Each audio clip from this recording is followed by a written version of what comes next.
Hello, thank you for joining me today. I'm excited to share some important updates with you. Si vous avez déjà eu l'impression de n'avoir qu'une partie de l'histoire, vous aviez probablement raison. Les femmes mentent rarement seulement avec des mots. Elles mentent par le silence, par le langage corporel, par des délais soigneusement calculés. Et pendant que vous êtes occupé à vous remettre en question, les dégâts s'accumulent, la confiance s'érode, le respect disparaît et vous commencez à vivre dans un brouillard de doutes. Ce n'est pas de l'amour, c'est de la manipulation. Mais voici la bonne nouvelle. Chaque mensonge laisse une empreinte. Si vous savez où regarder, vous pouvez le repérer. Dans cette vidéo, je vais décortiquer les 6 mensonges les plus courants que disent peut-être les femmes et les manières exactes d'y répondre, afin que vous cessiez de tomber dans les jeux et que vous commenciez à maîtriser la situation. Alors, commençons par le tout premier mensonge dont vous devez vous méfier. Numéro 1. Elle répond à une question par une autre question. Vous lui demandez où elle était hier soir. Et, au lieu de vous donner une réponse franche, elle vous renvoie la balle. Pourquoi me demandes-tu ça? Ou qu'est-ce qui te fait penser que j'étais ailleurs? Cela vous semble familier? Ce n'est pas de la curiosité, c'est une tactique de temporisation. Quand quelqu'un est pris au dépourvu, son cerveau s'embrouille, et le moyen le plus rapide de gagner du temps est de braquer à nouveau le projecteur sur vous. C'est de l'autodéfense psychologique. Esquiver, dévier et temporiser. Quelques secondes suffisent pour concocter une réponse plus crédible. Pensez-y. Si la vérité était inoffensive, pourquoi ne pas simplement la dire? Voici le problème. La plupart des hommes mordent à l'hameçon.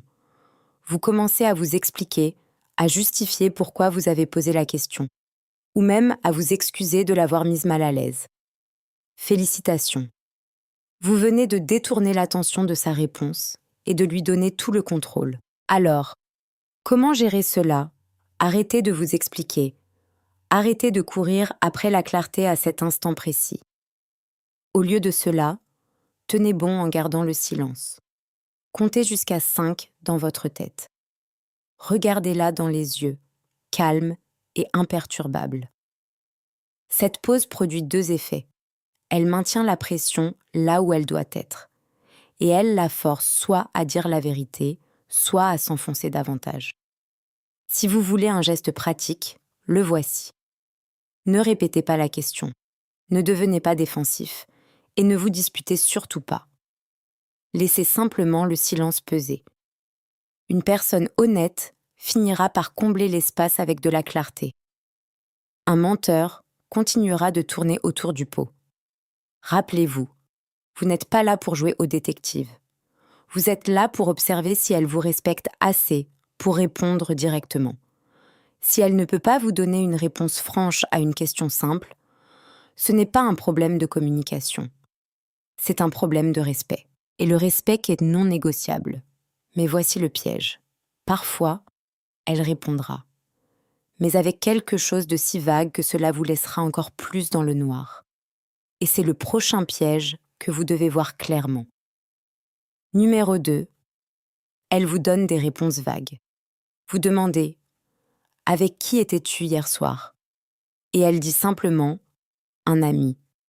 Soyons réalistes. Si c'était vraiment innocent, un nom serait sorti de sa bouche sans hésitation. Au lieu de cela, vous obtenez une réponse floue et incomplète, conçue pour vous laisser dans l'incertitude. Voici la psychologie derrière tout cela. Le flou est un bouclier.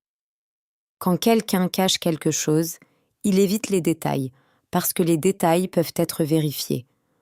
Moins ils sont spécifiques, moins ils ont de chances d'être pris en flagrant délit de contradiction. C'est la version verbale de l'écran de fumée. Et voici ce que la plupart des hommes manquent. Les réponses vagues ne sont pas neutres.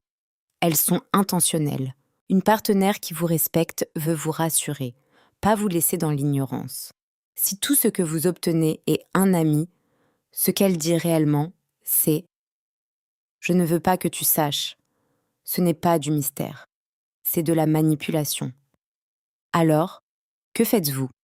Ne vous disputez pas, n'accusez pas. Au lieu de cela, poussez calmement pour obtenir de la clarté. Essayez ceci. Quel est le nom de ton amie? Puis arrêtez de parler. Si elle est honnête, elle remplira les blancs rapidement. Si elle ne l'est pas, vous verrez l'hésitation, le bégaiement, la soudaine attitude défensive. La clé ici est la constance. Faites-en une règle pour vous-même. Aucune réponse vague ne passe sans vérification. Chaque fois que vous acceptez une demi-réponse, vous lui apprenez que cela suffit. Et chaque fois que vous demandez calmement des détails, vous lui apprenez que le respect dans la communication est la base. Voici l'étape concrète. Commencez à remarquer la quantité de détails qu'elle offre sans qu'on lui demande. Les gens qui sont honnêtes ne craignent pas la clarté. Ils l'accueillent. Si vous devez toujours lui arracher les vers du nez pour des réponses simples, ce n'est pas bon signe. Et coupons court à ces bêtises. Si vous êtes ensemble depuis assez longtemps pour partager une vie, des factures, de l'intimité, mais qu'elle ne peut même pas partager le nom de la personne avec qui elle était, ce n'est pas de la vie privée. C'est du secret. Et le secret vous coûte toujours plus cher à long terme. Mais le flou n'est pas le seul signe d'avertissement.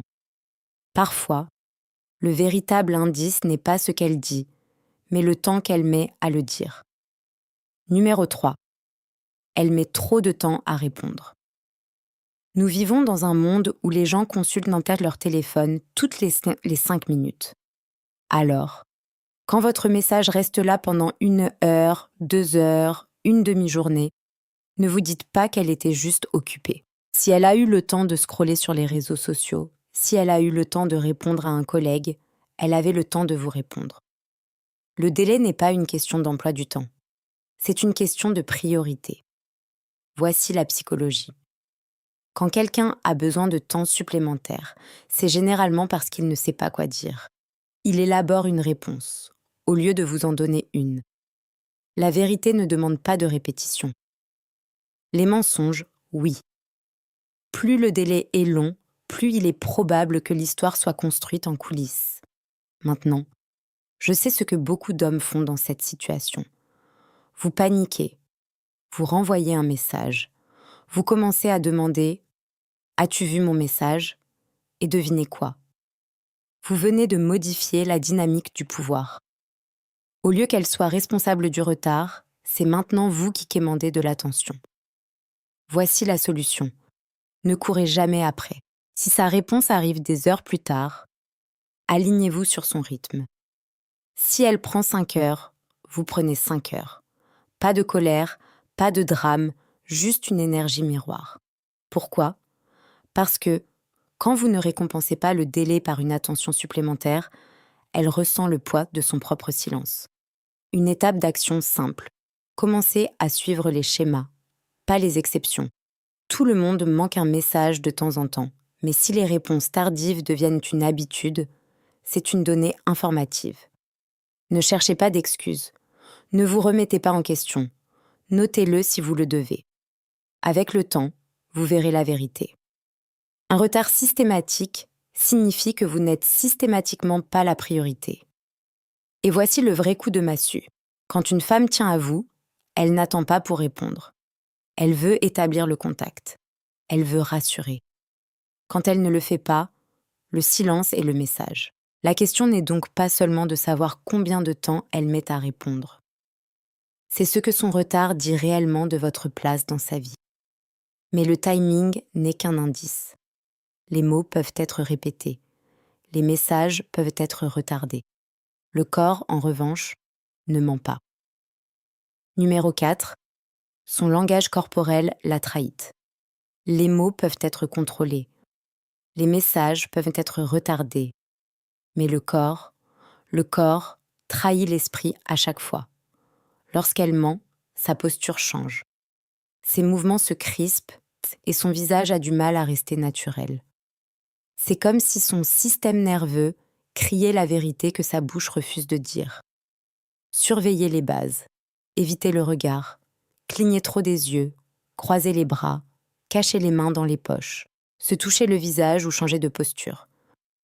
Ce ne sont pas des manies aléatoires, ce sont des signes de stress. La façon dont le corps se protège quand la vérité semble dangereuse. Voici la psychologie. Mentir est stressant. Cela crée un conflit interne entre ce que le cerveau sait et ce que la bouche dit. Ce conflit s'échappe par des micro-expressions et des gestes défensifs. C'est la même raison pour laquelle un enfant se couvre la bouche après avoir menti. C'est l'instinct. Les adultes apprennent juste des versions plus subtiles. Alors, comment utiliser ce savoir ? D'abord, ne tirez pas de conclusions hâtives sur un seul geste. Un bras croisé n'est pas synonyme de malhonnêteté, mais des faisceaux de signaux. C'est là que la vérité se cache. Si elle fuit votre regard, tripote son téléphone et donne des réponses courtes en même temps, ce n'est pas de la nervosité. C'est un schéma récurrent. Voici une étape concrète. La prochaine fois que vous poserez une question sérieuse, restez calme et observez son comportement de base. Comment agit-elle lorsqu'elle est détendue ? Comparez-le à sa façon d'agir quand on lui demande de la clarté. Si son corps se raidit soudainement ou si ses yeux parcourent la pièce. Dites là parcourt la pièce. Ce changement compte plus que n'importe quel mot qu'elle dit. Et laissez-moi être franc, vous n'avez pas besoin d'être un expert en langage corporel. Vous avez juste besoin d'être attentif. Les femmes sont passées maîtres dans l'art des mots, mais le corps ne ment pas longtemps. Quand sa bouche dit « fais-moi confiance », mais que son corps crie « je cache quelque chose », croyez le corps. Parce qu'un jour ou l'autre, ces mots peuvent changer. Mais si vous êtes attentif, vous saisirez le vrai dérapage, l'incohérence dans son histoire. Et c'est le prochain piège dans lequel les hommes tombent à chaque fois. Numéro 5, son récit ne cesse de changer. Un jour, elle dit qu'elle a dîné avec un ami. Une semaine plus tard, la même histoire devient un dîner avec des collègues. Un mois plus tard, soudain ce n'était plus un dîner du tout, mais un verre après le travail. Lequel est-ce ? Quand l'histoire change constamment, ce n'est pas de la mémoire, c'est de la maintenance. Elle colmate les brèches d'un navire qui coule. Voici la psychologie. Les mensonges coûtent cher. Chaque mensonge produit des intérêts car il doit être mémorisé, protégé et renforcé par de nouveaux mensonges. La vérité ne change jamais, mais une histoire fausse a besoin de mise à jour constante pour survivre. C'est pourquoi les menteurs s'embrouillent. Ils n'arrivent pas à suivre les détails qu'ils ont inventés. La plupart des hommes commettent l'erreur d'ignorer ces petites incohérences. Vous pensez, peut-être que j'ai mal entendu, peut-être qu'elle a juste oublié. Non. Ce que vous avez fait, c'est la laisser réécrire l'histoire sous vos yeux. Et chaque fois que vous laissez passer, vous vous apprenez à accepter la confusion au lieu de la clarté. Alors, quoi faire ? C'est simple. Notez et comparez. Pas de façon obsessionnelle. Pas comme un détective paranoïaque. Affinez juste votre mémoire. Prêtez attention à la première version d'une histoire parce que c'est généralement la plus proche de la vérité. Quand elle la change plus tard, pas besoin de discuter. Faites-le simplement remarquer calmement. Ce n'est pas que ce que tu as dit avant. Et puis, ne dites plus rien. Le silence fera le reste. Voici une étape pratique. Gardez des notes mentales des événements récurrents. Si ces explications changent sans cesse, ce n'est pas une mauvaise mémoire. C'est un manque d'honnêteté. Et moins ces paroles sont cohérentes, plus vous devriez vous fier à l'observation de ces actes. Les mots sont malléables. Les actes ne le sont pas. Et voici la froide réalité. Si elle ne peut pas garder son histoire droite, elle vous dit déjà la vérité. Vous ne voulez juste pas l'entendre. L'incohérence est l'aveu. Mais parfois, vous n'avez même pas besoin de l'histoire pour démasquer le mensonge, car il y a un objet dans sa vie qui détient plus de secrets que n'importe quel mot. Et elle le garde comme si sa vie en dépendait. Son téléphone. Numéro 6, elle protège son téléphone comme s'il s'agissait de Fort Knox. Soyons honnêtes. Aujourd'hui, les gens traitent leur téléphone comme un membre supplémentaire. La plupart ne peuvent pas aller à l'épicerie sans lui. Alors, si elle ne quitte jamais son téléphone des yeux, ne vous laisse jamais le toucher et semble nerveuse dès que vous vous en approchez, ce n'est pas seulement une habitude, c'est un signal d'alarme. Voici la psychologie. Le téléphone est le journal intime moderne. Il contient des conversations, des SMS tardifs, des applis cachées, des photos secrètes et toutes les pistes numériques d'une double vie. Quand quelqu'un est honnête, le téléphone n'est qu'un outil. Mais quand quelqu'un cache quelque chose, le téléphone devient une arme de contrôle. Plus elle le serre fort, plus elle craint ce que vous pourriez découvrir. Et ne vous bercez pas d'illusions avec des excuses disant qu'elle tient simplement à sa vie privée. La vie privée est normale. La paranoïa ne l'est pas. Il y a une différence entre avoir un écran verrouillé et faire une crise de nerfs quand vous le prenez simplement pour passer un appel. L'un est une limite saine. L'autre est un drapeau rouge qui s'agite sous votre nez. Alors, que faites-vous ? Vous n'exigez pas son mot de passe. Vous ne jouez pas au détective en fouillant ses applis la nuit. Cela ne fait que vous donner l'air peu sûr de vous et lui donne l'avantage. Au lieu de cela, observez. Regardez le schéma récurrent. Incline-t-elle l'écran pour l'éloigner quand vous arrivez ? Le pose-t-elle face contre table au dîner ? Est-elle sur les nerfs si une notification apparaît ? Ce sont les indices. Voici une astuce pratique. La prochaine fois que vous aurez besoin d'un téléphone, dites que le vôtre est déchargé. Demandez simplement à emprunter le sien pour quelque chose de simple, comme passer un appel rapide. Observez la réaction. Si la panique s'installe, si elle hésite ou cherche désespérément une excuse, vous n'avez pas besoin de voir l'écran. Son comportement vous a déjà raconté toute l'histoire. Et voici la dure vérité. Si une femme peut partager votre lit, mais ne peut pas partager son téléphone pendant 2 minutes, le problème n'est pas la technologie, c'est la confiance. Mais repérer le mensonge n'est que la moitié de la bataille. La question la plus importante est « Que faites-vous une fois que vous savez ?» C'est là que la stratégie commence. Maintenant, changeons de registre. C'est une chose de repérer les mensonges. Mais que faites-vous concrètement à leur sujet ? La première étape est la suivante. Comprenez d'abord pourquoi elle ment. Tous les mensonges ne naissent pas d'une trahison. Parfois, elle ment parce qu'elle a peur de blesser vos sentiments. Parfois, c'est parce qu'elle ne se sent pas en sécurité pour être honnête.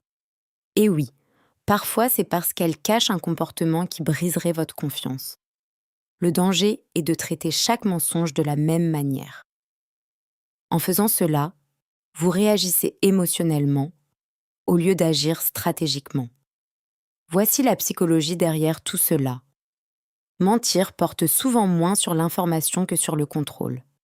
Elle choisit le mensonge lorsqu'elle croit que la vérité lui coûtera plus cher, coûtera son confort, son image ou sa liberté au sein de la relation.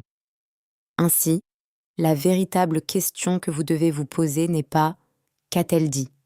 mais « pourquoi la vérité n'était-elle pas une option ?» Voici ce que vous devez faire. La prochaine fois que vous sentez de la malhonnêteté, ne sautez pas directement aux accusations. Cela ne fait que refermer la porte plus fermement. Au lieu de cela, demandez calmement « Pourquoi as-tu eu l'impression que tu ne pouvais pas simplement me dire la vérité ?» Puis, cessez de parler. Laissez le silence agir. Sa réaction vous dira tout sur la question de savoir si cette relation laisse encore de la place à l'honnêteté. Une étape pratique. Concentrez-vous moins sur le fait de la prendre en flagrant délit et davantage sur la création d'un environnement où la vérité est plus sûre que le mensonge. Cela ne signifie pas tolérer la trahison. Cela signifie préciser que l'honnêteté, même quand elle pique, est respectée. Si elle choisit encore de mentir après cela, vous savez désormais que ce n'est pas par peur de vous blesser. C'est une question de caractère. Voici la dure vérité. Une femme qui ment pour protéger vos sentiments peut peut encore tenir à la relation. Une femme qui ment pour protéger sa liberté à vos dépens n'apprend pas à faire la différence. Mais avant même de lui poser cette question difficile, vous devez vous poser une question encore plus ardue. Faites-vous suffisamment confiance à vos instincts pour agir en conséquence? L'étape suivante est celle-ci. Faites confiance à vos instincts. Les hommes aiment se considérer comme des créatures logiques. Vous voulez des preuves, des faits palpables que vous pouvez tenir en main. Mais voici l'ironie. Vos instincts reposent aussi sur des preuves.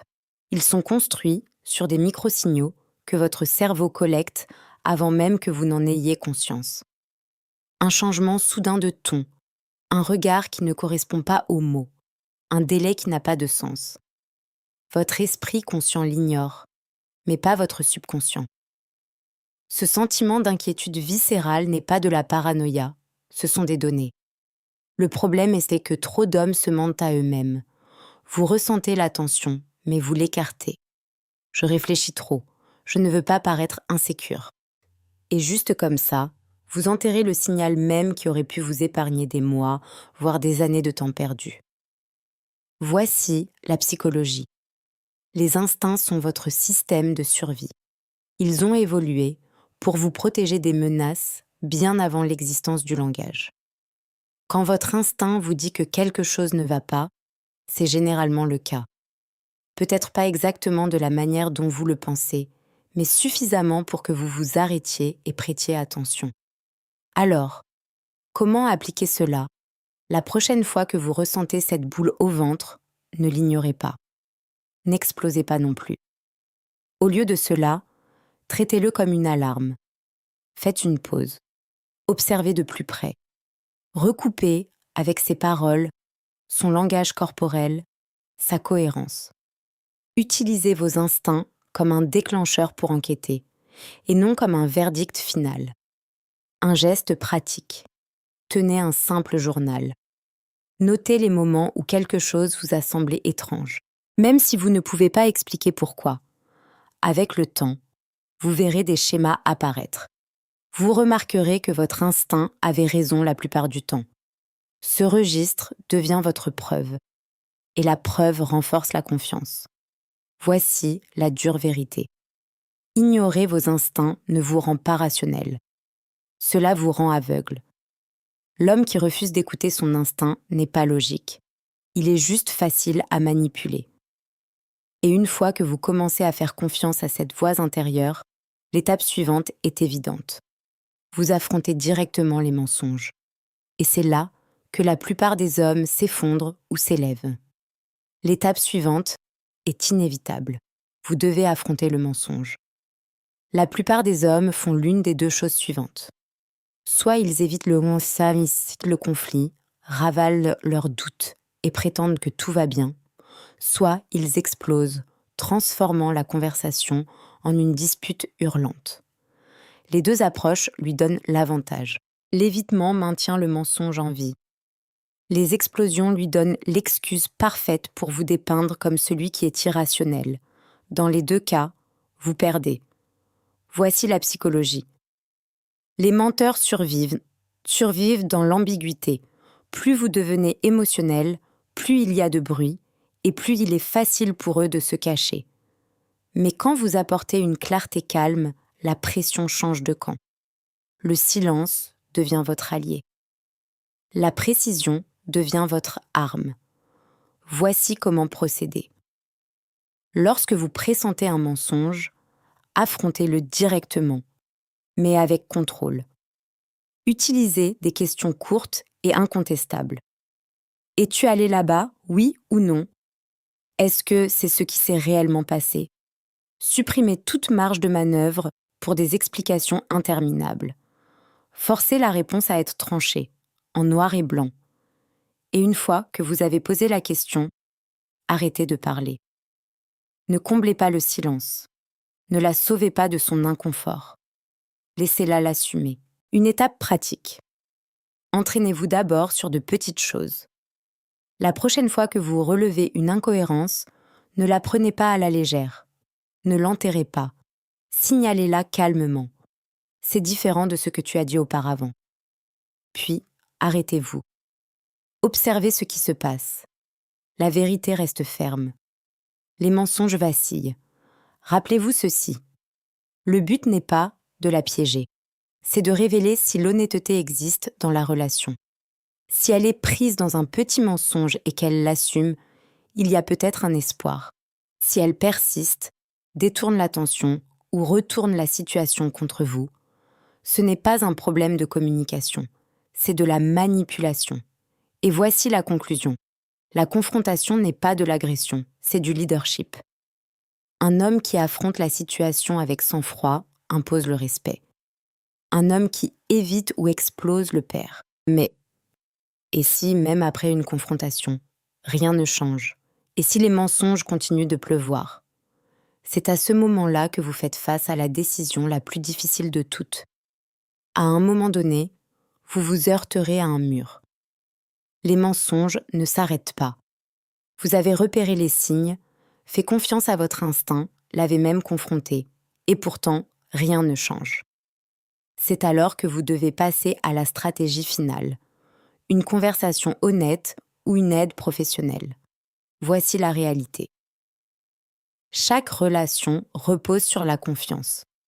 Une fois que le mensonge devient le langage par défaut, la relation est déjà sous assistance respiratoire. Vous pouvez l'ignorer, vous pouvez le dissimuler. Mais tôt ou tard, elle s'effondre. Alors, vous devez faire un choix. Reconstruire sur la vérité ou partir avant que les dégâts ne vous dévorent vivant. Voici la psychologie. Les menteurs prospèrent en eau peu profonde. Ils peuvent esquiver les questions superficielles. Ils peuvent te manipuler les conversations courtes. Mais quand vous allez en profondeur, quand vous vous asseyez et dites « J'ai besoin de la vérité, plus de jeu, plus de demi-réponse », vous les acculez à la clarté. Certains finiront par s'ouvrir. D'autres se fermeront encore plus. Quoi qu'il en soit, vous obtenez votre réponse. Une étape pratique. Préparez le terrain. Choisissez un moment calme. Pas de téléphone, pas de distraction. Regardez-la dans les yeux et dites « J'accorde plus de valeur à l'honnêteté qu'au confort. Je préfère être blessé par la vérité qu'empoisonné par les mensonges. Peux-tu me rejoindre là-dessus ?» Puis écoutez. Sa volonté ou son refus vous dira exactement où vous en êtes. Et si les mensonges continuent, c'est là que vous faites appel à un soutien extérieur.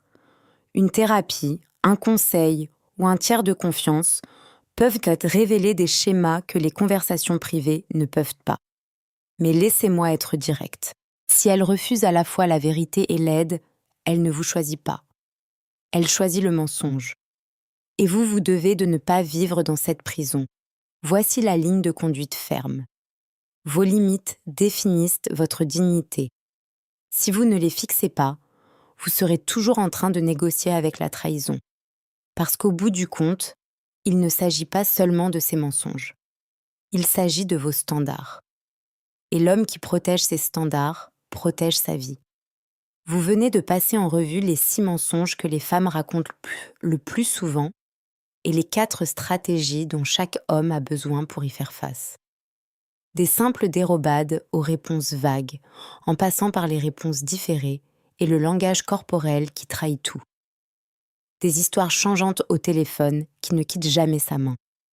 Et puis les stratégies. Comprendre pourquoi elle ment, faire confiance à votre instinct, affronter la malhonnêteté et enfin, exiger la vérité ou choisir de s'éloigner. Voici l'essentiel. Les mensonges d'une femme peuvent vous blesser, mais seulement si vous continuez à les ignorer. Une fois que vous voyez les signes, vous avez un choix. Vous pouvez tolérer la manipulation ou vous pouvez reprendre le contrôle. Vous pouvez rester aveugle ou vous pouvez vous réveiller. La vérité est celle-ci. Les hommes qui continuent ce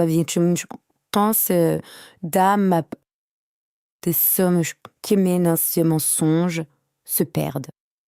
Les hommes qui exigent le respect, qui font confiance à leur instinct, qui affrontent comme ça la malhonnêteté, ils ne protègent pas seulement leurs relations, ils protègent leur dignité. Et la dignité est le fondement de tout le reste dans votre vie. Votre paix, votre concentration, votre but. Alors ne vivez pas dans le déni.